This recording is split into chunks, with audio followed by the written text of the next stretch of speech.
Welcome to our first bonus episode of Season 2 of Diva Deep Cuts. As promised in the blog, this episode is stepping through Mariah Carey's compilation album, The Rarities, which cover rare tracks that she pulled out of the Sony and Def Jam vaults and assembled together into a 15-track collection just for her fans during the COVID-19 pandemic lockdowns.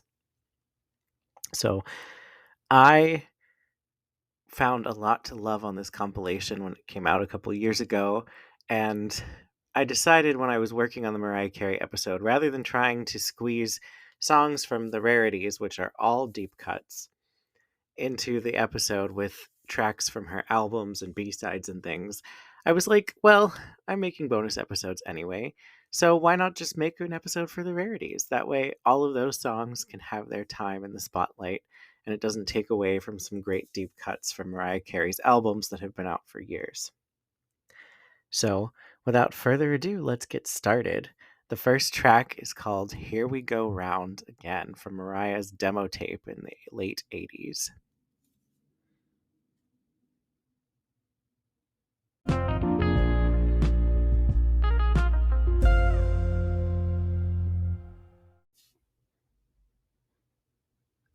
Here We Go Round Again is a lot of fun. I read online someone said it made them think of the Jackson 5, and I can absolutely see that. It's just kind of an updated Jackson 5 sound with some 80s keyboards instead of 60s level technology. But yeah, it's really moving. I can see some fun, cute, synchronized choreography that if Mariah were to perform this with like her and her background dancers could do to go along with the song.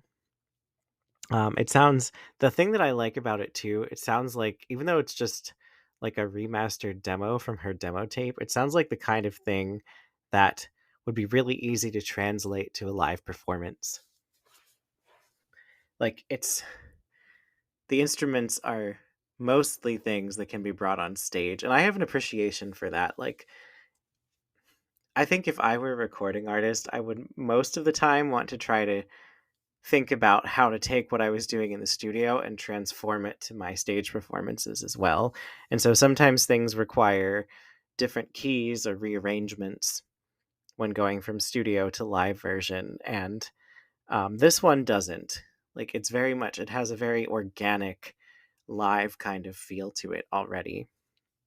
The other thing too is how, I mean, everyone knows Mariah's voice was impressive, but the fact that she was a teenager when she recorded this, it's just even more impressive. Like the fact that it took her a while to get a deal from her demo tape just surprises me because her voice just blows everybody else out of the water upon hearing it. And I feel like even going back to this demo tape, like she's been artistically consistent through her whole career.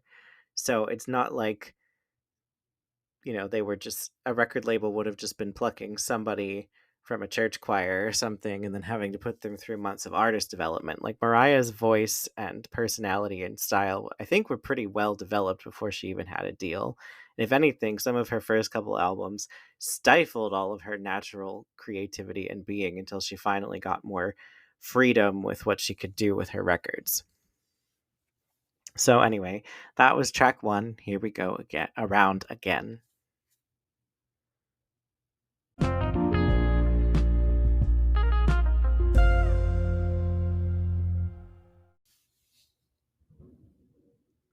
Track number 2, Can You Hear Me, from 1991's Emotions sessions. So I can see why this was cut, because it's similar in some ways to a lot of the other ballads on that record. Like, If It's Over, So Blessed, and You Don't Remember, that it probably would have been a little redundant to include. And I think too, it doesn't quite fit the vibe of the rest of the Emotions record. Like it was pretty much the last record Mariah got to make until after she and Tommy Mottola divorced, which is, I mean, there's only 2 albums in between, but Emotions was very R&B and gospel heavy. And after it didn't do as well as her debut, they pivoted hard to do the pop and adult contemporary for Music Box.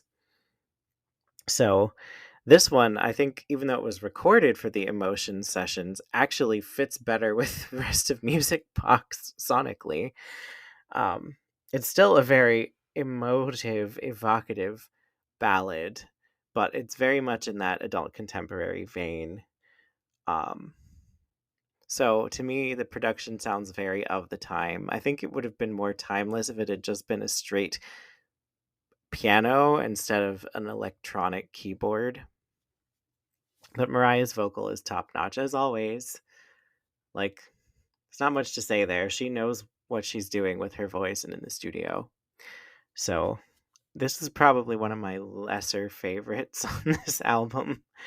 But yeah, it's interesting that it exists since she's not one to over record, and it was at a time when maybe like 10 to 12 songs was the max for a record anyway. So, yeah.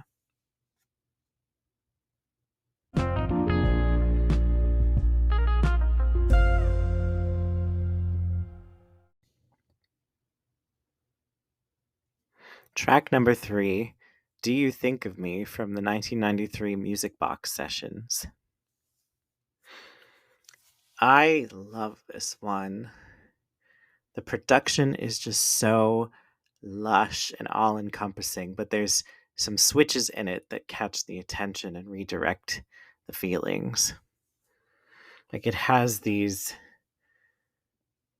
frosty, almost Christmassy productions, and then when the chorus hits, there's some percussion and it switches and there's more effects, and it has like some extra energy to it to move along to.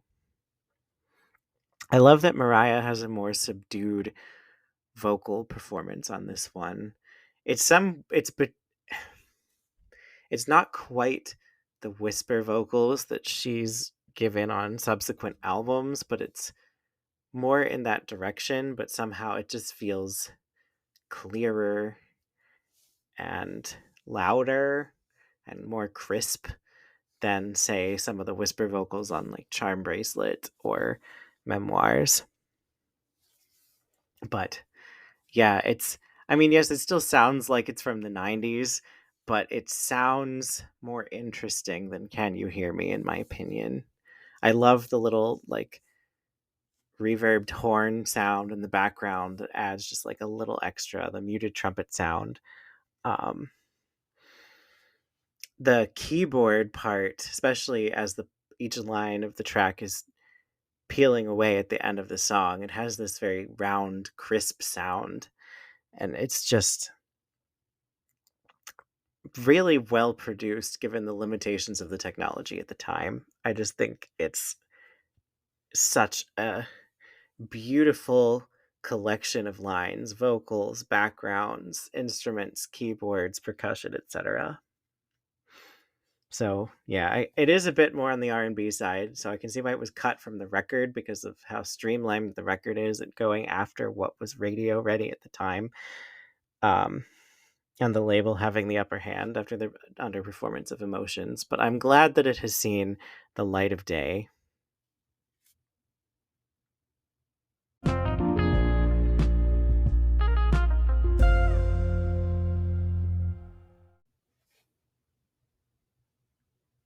Track 4, Everything Fades Away, from the Music Box Sessions. This is one of my all-time favorite Mariah Carey ballads. The lead vocals just have a pained, stunning, vulnerable, emotional delivery. And the backgrounds are what drive this one home. There's that breakdown with Trey Lorenz and Mariah's other male background vocalists in the middle.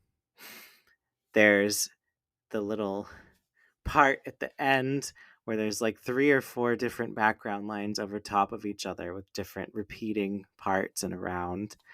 I first discovered this song actually when there was video of JoJo getting to meet Mariah Carey, and she and the background vocalist and Mariah did the Everything Fades Away outro backing vocals in a little round. And I was like, that was stunning. So I went and found the actual song and I was like, wow. So it's less rare than some of the other rarities because this track was the international last track on the record. It was the 11th song, but it wasn't on the United States edition. I think it might have been a B-side to one of the singles, but it wasn't generally available in the United States for a while. But I love it. I think it's beautiful and heartbreaking. The production is a bit more organic and makes it feel more timeless to me than some of the other rarities from this time period. And it's just really, really lovely in its heartbreak. Some say that Music Box was considered Tommy Mottola and Mariah's quote unquote marriage album.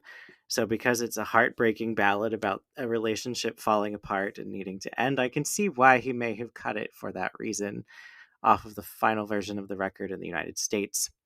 But I think it's a shame because it's an excellent song, and that personal stuff shouldn't get in the way of good music being released out into the world.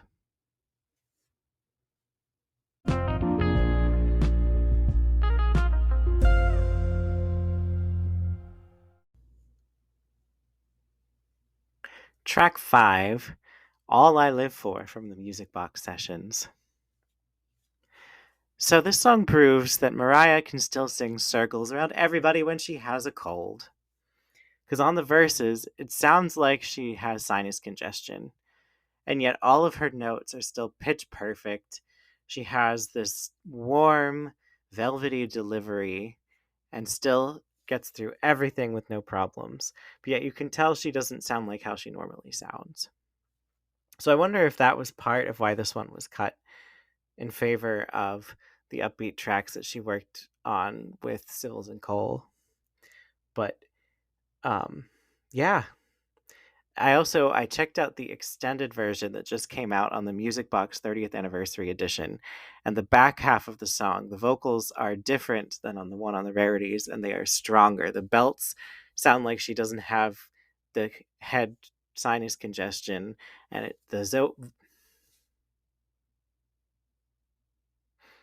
the belts sound like she doesn't have sinus congestion, and her vocals just soar over the production, just clean and clear, and it's stunning.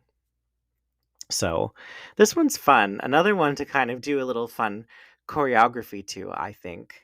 Like, again, it's very 90s with the electronic keyboards, but it still has a bouncy bop along kind of feel. The background vocals sound like a choir that accompany Mariah, again giving it more of a gospel R&B sort of feel, which may also have contributed to the cutting of this from the final track list. But this one is a nice number, a good little find.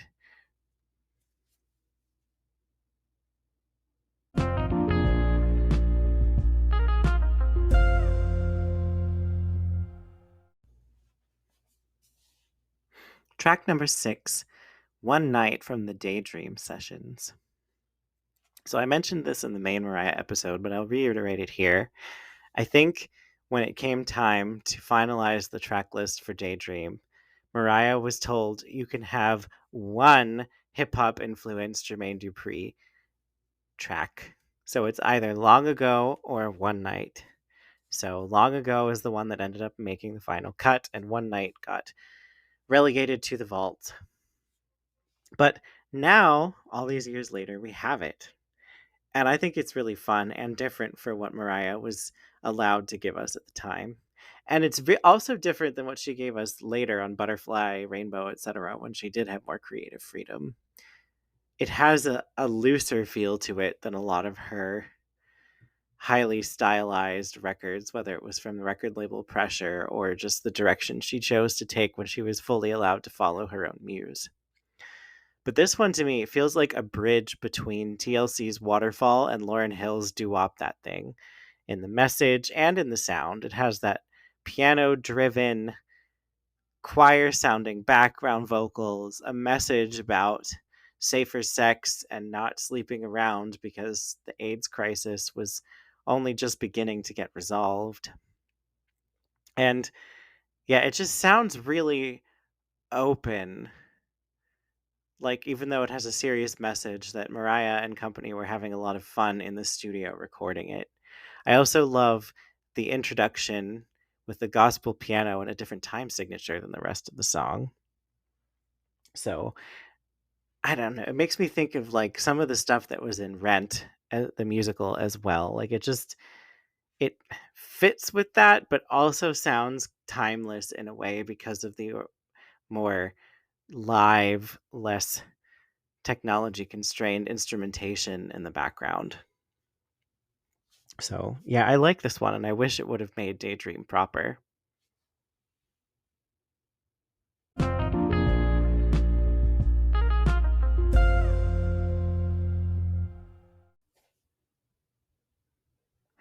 Track 7, Slipping Away from the Daydream Sessions. So this one is marked as 1996. I'm not sure if it was recorded later after the album was out, just because Mariah had a song and was feeling inspired, or if it was, in fact, part of the original album sessions, but it was marked as 96 because it was the B-side to the Always Be My Baby single. I don't know. But I like it. It's a fun, funky, mid-tempo R&B jam about a relationship literally and figuratively slipping away. And it's a smooth major key production, again with beautiful background arrangements. And it's not I'm kind of surprised it was cut from the record because it feels like it would have fit in and actually given the parent album a little more tempo, because I think Daydream is a little bit ballad heavy for my tastes. And it seems to fit more with that sound that the label wanted her to go with at the time. So I don't know. At least it came out at the time and we didn't have to wait decades to hear it. But I like it. It's smooth. It's always interesting to me too to have sad subject material with a major key signature. So I like the juxtaposition there as well.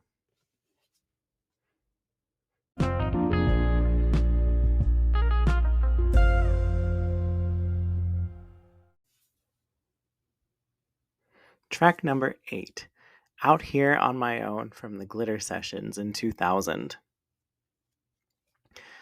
So this one is a faithful cover of Irene Cara's Out Here on My Own from the Fame soundtrack in the early 80s. In her memoir, Mariah writes about how Irene Cara was such an inspiration for her as someone who, being Latina, had a similar, I guess for lack of a better word, appearance. So that Mariah, as a mixed child who kind of passed as white but not 100%, just saw someone in Irene Cara's performances that she could look up to who felt like it was representation for herself and how she felt. So when it came time to start assembling songs for the Glitter soundtrack, Mariah included this since there's similar issues of trying to become famous and then the perils that come after getting famous that are threaded throughout Glitter. And I don't know if it got cut because it was determined it just didn't fit the changes in the movie, or if some of the other ballads just fit better with the final product. I know it was said that the movie kept changing. It was meant to be grittier and have a more impactful story, but that potentially with meddling from Tommy Mottola, that it got sanitized down. It was either rated G or PG in the end, and is part of why the movie did not live up to expectations. But the song itself is lovely. Mariah keeps the piano arrangement that the Irene Cara original has and just puts her own vocal spin on the lead vocal line. She has her trademark whisper vocals, she has belts, she has runs and melismas, and makes it her own rather than just doing a note for note cover of Irene Cara's. So it's pretty nice.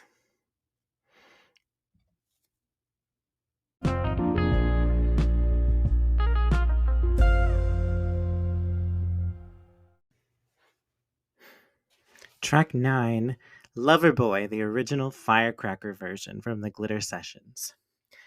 So, this is the song I was the most excited for when this compilation was announced. When I saw the track listing credits leak and that it was likely that this Firecracker version of Loverboy would be on the track list, I freaked out. I was jumping up and down. I think I might have screamed. I was so excited. I didn't think that this had ever been completed or existed. I thought when Sony swiped the Firecracker sample and used it for JLo's I'm Real, that the Loverboy version with this sample was just lost forever. So the fact that a complete version existed, I made me very excited because I was like, oh, for me, this is the ultimate rarity. And it did not disappoint. I love it so much more than the released version with the sample of Cameo's Candy. Mariah's vocals sound better because in the Candy version, she sounds like she's singing with a head cold, and her lead vocals are kind of buried in the mix. And rhythmically, it just fits so much better with the Firecracker sample. It just feels like it's spinning around, like it's teetering over. Mariah just sounds bright, happy, bit of a tease with the sexual innuendo, which she had never really gone that far with sexual innuendo either than she did with Loverboy. It was kind of the first time. So I, hands down, play this all the time. It is my favorite track on the Rarities. I'm so happy that we actually got the Firecracker sample version of Loverboy. And I don't care that it was technically a single. It is my favorite track on this record.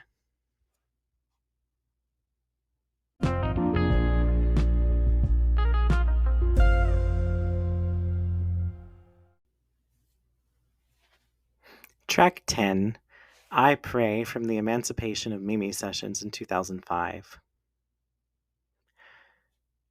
Mariah goes full on gospel on this one, including that keyboard instrument that I don't know the name of that's featured often in gospel songs. The message asks God and Jesus to bring about peace and joy and happiness on earth. And Mariah gives most of her performance in full voice. The introductory verse is in whisper vocals, and there's some whisper vocals at the end, but she sings full voice for most of it, which I always appreciate. And it's really well produced otherwise. There's lovely background vocals, great instrumental lines weaved in throughout. I just wonder if this was left off in favor of Fly Like a Bird, because these two songs are rather similar. And since Mariah wasn't recording an entire album or EP of gospel music, perhaps in discussions they decided to only pick one and they ended up going with Fly Like a Bird. But it's still very nice for someone like me who doesn't practice any flavors of Christianity. I still find beauty and joy in this song and appreciate what it stands for. I love the message of bringing about or a more peaceful, just world and praying for that. Regardless of our own spiritual paths, I would hope it's something that everyone prays for in some capacity. But yeah, that's a lovely pivot to kind of like soothing to the soul after getting to dance around to Loverboy.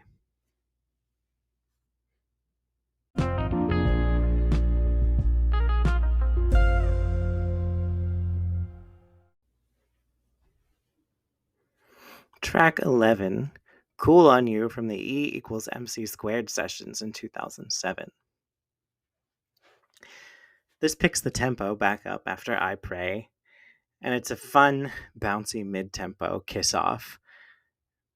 I don't even think it's to a romantic partner. It seems to me more like a friend or someone else who did Mariah wrong, and it's just like, my feelings for you have cooled, so you can just turn around and head the other direction because I don't care anymore.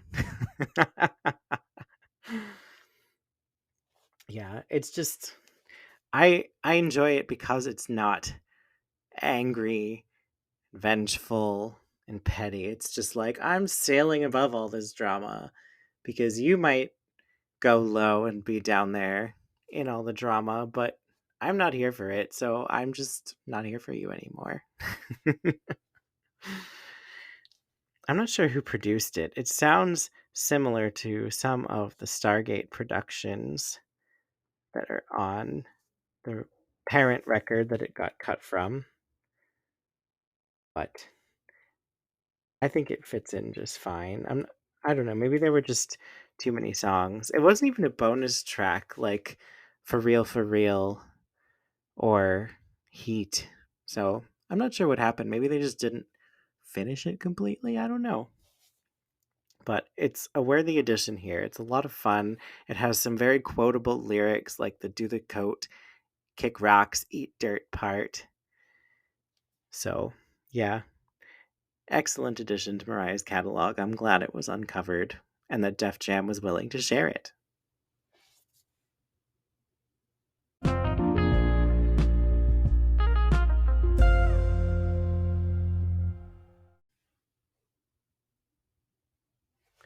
Track number 12, Mesmerized from 2012.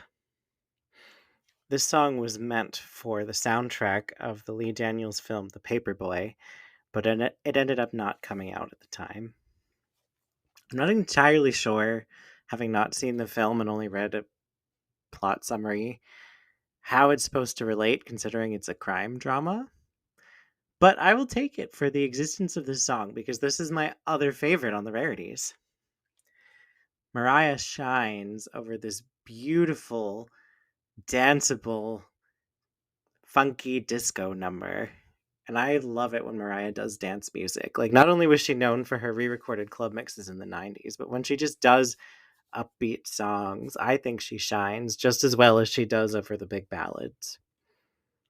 Her voice just soars over the production. Again, full voice, chest belt, some whistle notes for accents at the climax of the song. This beautiful, sprawling production. It feels kind of like being at an amusement park or a roller rink at night. It's just so fun. I just have to dance every time I hear it. It brings a smile to my face every time I listen to it. It's so catchy. I often find myself singing the hook just walking around my home more than any other song on the Rarities. Like, it's fantastic track. Love it from top to bottom. Yeah. I don't know. It's just I personally wouldn't mind if Mariah did more songs in this vein, and we get it sometimes, like Meteorite on the Elusive Chanteuse. I'm that chick on E equals MC squared, etc. But yeah, it's just so loose and fun. Mariah just feels so free and happy on this track. She really captures that magical, like the more innocent side of infatuation in this song. That's like the pure romantic side, not the one with sexual infatuation mixed in. And it's really sweet.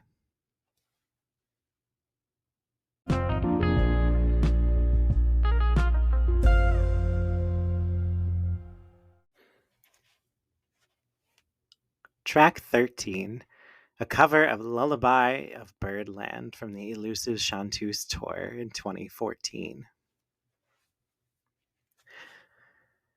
I personally would love if Mariah did a jazz album someday.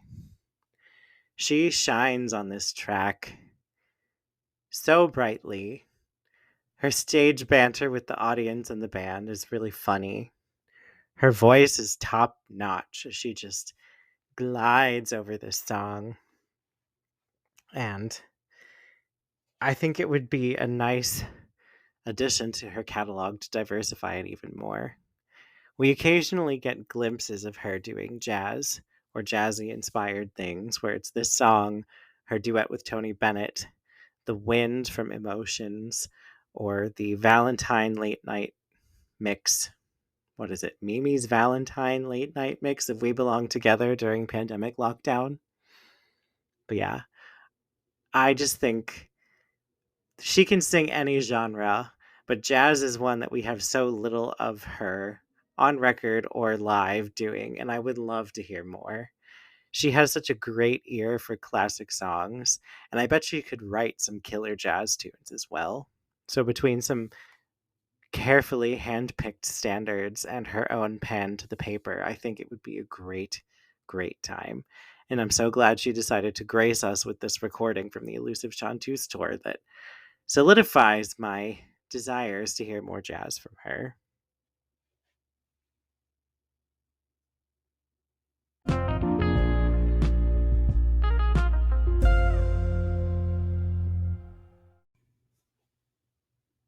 Track 14, Save the Day, featuring Miss Lauryn Hill. So even though on the Rarities track listing it said this was recorded in 2020 and it was the lead single from the compilation, it was originally started in 2011 and was going to be a charity single of some sort that just never saw the light of day.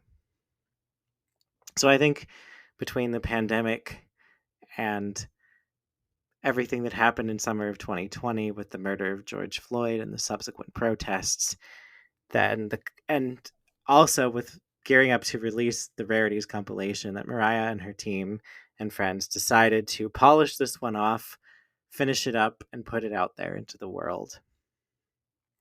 And I remember when I first heard it, I was unsure. And the reason why is because that first verse where it's synthesized strings that I frankly just don't think sound good, and underneath of Mariah's whispery vocals, I was like, what are we having? What is this? But then when the beat drops and the Lauryn Hill sample hits, it just takes it to a whole nother level.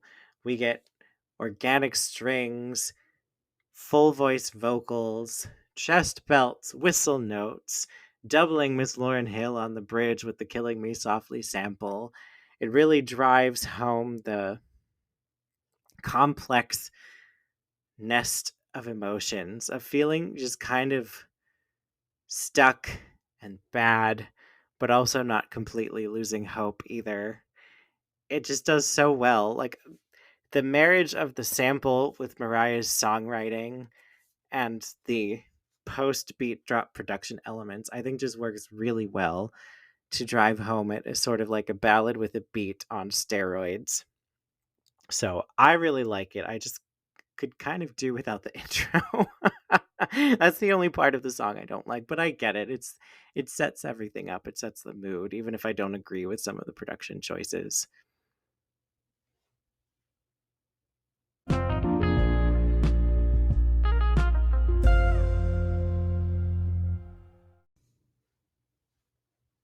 Track 15, the final track on this compilation, Close My Eyes acoustic. So this is an album track from Butterfly and not actually a lost rarity. But it was recorded to tie in with Mariah's memoir that was coming out simultaneously with this album.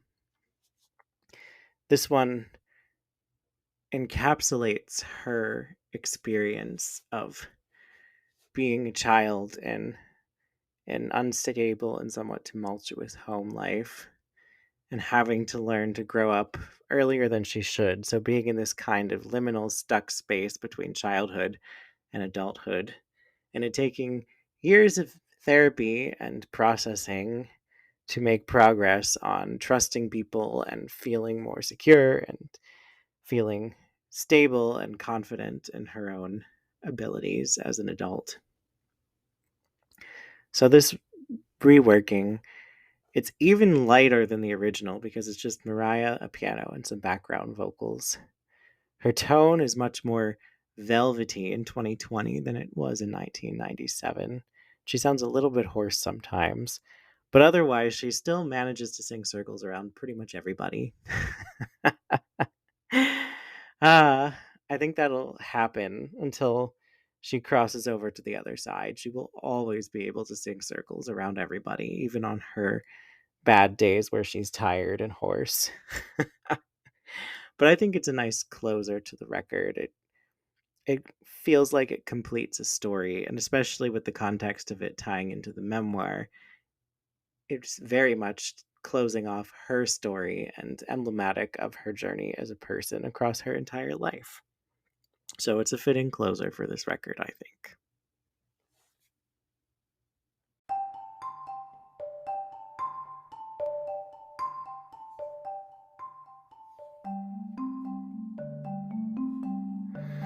Thank you so much for subscribing to Diva Deep Cuts and getting a chance to journey through Mariah Carey's The Rarities with me.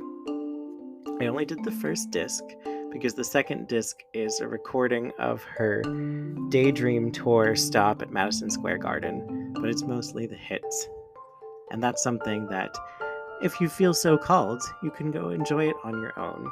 It's Mariah in her vocal prime, live and on tour, with 4 albums worth of massive, massive hits. So, what did you think? Have you listened to the Rarities before? Is there anything that you took a fancy to? I really wanted to make sure these songs got their spotlight outside of the regular Mariah episode, because I could have just taken 10 out of these 15 songs and just said, these are the Mariah deep cuts that I want to feature, because they're so good. But I wanted to give love to more parts of her catalog and not have to decide. So that's how this bonus episode came to be. So again, thank you for subscribing to getting to hear this episode. I appreciate your support so, so much. It helps me keep this podcast going and hopefully get it behind the ears of more people. So I'm assuming you have if you're here, but just in case, don't forget to go to divadeepcuts.com. Make sure you're subscribed to the email list, and also check out the blog posts, the playlists, and other fun content there. I'll see you next time.